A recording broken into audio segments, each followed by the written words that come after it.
दोस्तों, बड़ी खुशी की बात है कि पूरे विश्व में, पूरी दुनिया में ये जो बीमारी कोरोना की फैली थी, अब ये धीरे धीरे कंट्रोल हो रही है, कम हो रही है। लेकिन लोगों के दिलों में एक दहशत है, एक खौफ है। लोग घबराए हुए हैं और दिल में ये सोच रहे हैं कि अब आगे और दूसरी बीमारियां या यही बीमारी जो थोड़ी बहुत इन्फेक्शन वायरसेस रह जाएंगे, तो आगे जीने के लिए, आगे की ज़िंदगी के लिए लोगों के दिलों में बहुत खौफ और दहशत है। लेकिन हम आपको एक मैसेज यही देना चाहते हैं कि आप पॉजिटिव सोचिए, नेगेटिव ख्याल दिल में ना लाइए। हमें इस दुनिया में जब एक सच्चे मालिक की शक्ति ने जन्म दिया है, ज़िंदगी दी है और जीने का सामान दिया है, तो वो हमें वेस्ट नहीं करेगा।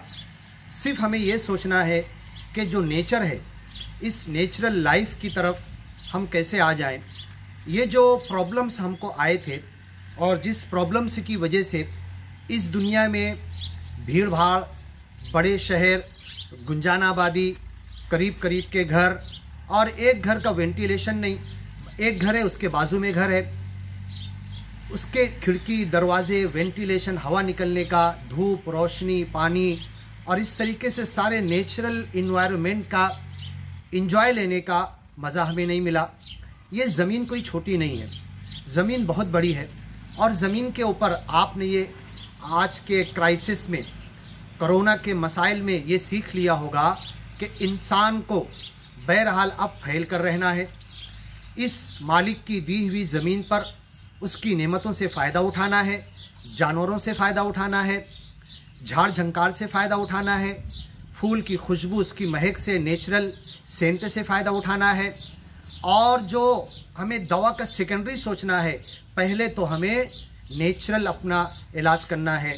कुछ पॉइंट्स मैं दूंगा कि अब आने वाले दिनों में जल्दी ही हमारे इंडिया से भी, आजू बाजू के कंट्रीज से भी, पूरी दुनिया से लॉकडाउन ख़त्म होते जा रहे हैं। हमारी कंट्री में भी ख़त्म होगा।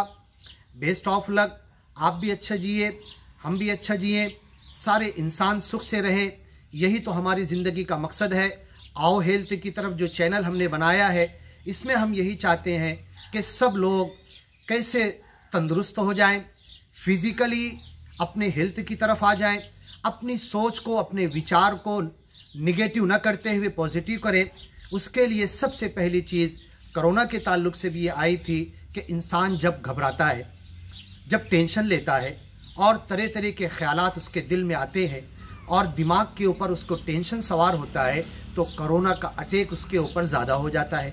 एक कोरोना के इन्फेक्टेड पेशेंट को आप पॉजिटिव थिंकिंग देंगे, कुछ नहीं होगा, आप अच्छे हो जाओगे, तो कुछ दवाओं की मदद से, कुछ अपनी हिम्मत से वो उठकर खड़ा हो जाएगा, इन्फेक्शन को फाइट कर लेगा।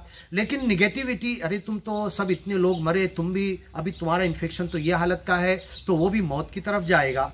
तो इसके लिए हम नेचुरल लाइफ का सोचें।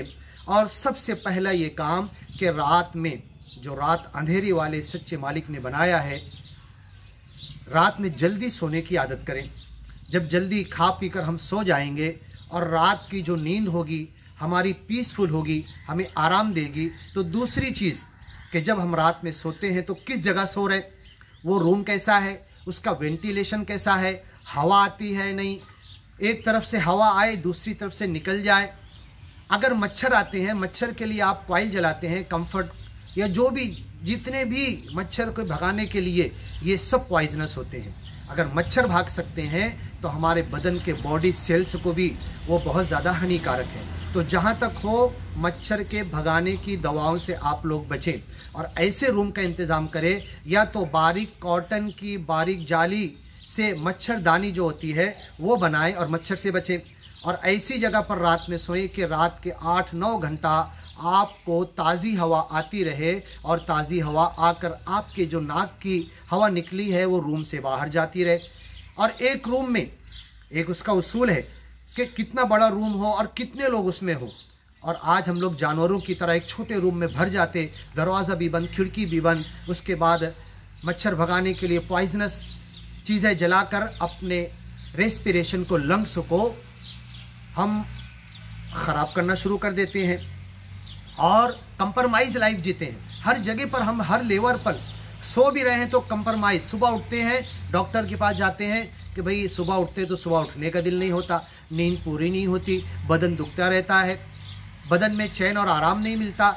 जब हमको ऑक्सीजन नहीं मिली, ताज़ी हवा नहीं मिली और मच्छर के कॉइल के पॉइजन में हम लोग सोए तो कहाँ से हमें चैन मिलेगा। तो जल्दी सो जाएं, जिस जगह सो रहे हवा की अच्छी रेल पेल हो, वेंटिलेशन हो, अच्छी नींद आएगी। और कोई ऐसा लाइट ना जलाएं रात में जिसकी रेज आपकी बंद आँख पर भी इफेक्ट डालती है। ये रेटाइना जहाँ पर इमेज बनते हैं इतना सेंसिटिव है ना कि अगर आँख बंद भी होगी तो ये जो कुछ ऐसी रेज है, आजकल कुछ ऐसे लाइट बनाए जा रहे हैं जिसकी रेज बहुत तेज़ होती है और वो बंद आँख में भी रेटाइना पर बैड इफेक्ट डालती है, तो वो भी ख्याल रखें। सोने से 2.5-3 घंटा पहले स्क्रीन वर्क आप लोग बंद कर दें। सुबह जल्दी आपको अलार्म नहीं लगाना पड़ेगा। सुबह की जो ताज़ी हवा होती है, ये ताज़ी हवाएं जब चलना शुरू होगी, फूल की खुशबू आएगी, लेकिन आप ऐसी जगह पर सोएं, नेचुरल जगह पर। तो जब ये हवाएं आना शुरू होगी तो आप खुद, आपकी नींद होशियार हो जाएगी, आप तरोताज़ा उठेंगे। फिर आप को नहाने की ज़रूरत है तो नहा सकते हैं या हाथ मुंह धोकर फिर आप चहलकदमी चलने के लिए, सैर व तफरी के लिए निकल जाएं। और जितना आप चल सकते हैं, आप अभी तक अगर नहीं चले तो अभी आप जितना चल सकते हैं उतने से चलना रोज़ाना शुरुआत कीजिए। धीरे धीरे आपकी ये चलने की रफ्तार, चलने का जो डिस्टेंस है ये बढ़ेगा और करते करते 1 किलोमीटर, 2 किलोमीटर, 3, 4, 5 किलोमीटर तक जा सकता है।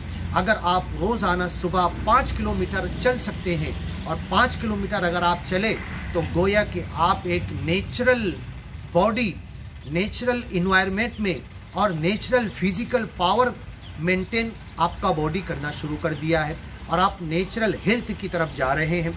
तो आपको धीरे धीरे ये वॉकिंग, पैदल चलने की, और बीच बीच में पैदल चलते चलते आप रनिंग भी कीजिए, दौड़िए भी जितना दौड़ सकते हैं जिस अंदाज से। इससे विसरल ऑर्गन जो हिलते हैं तो इस जिसमें बंधे हुए हैं विसरल ऑर्गन वो मजबूत होते हैं। फिर उसके बाद जब आएँ तो पहला नाश्ता जब आप सुबह करते हैं, आगे की वीडियो में सुनिए।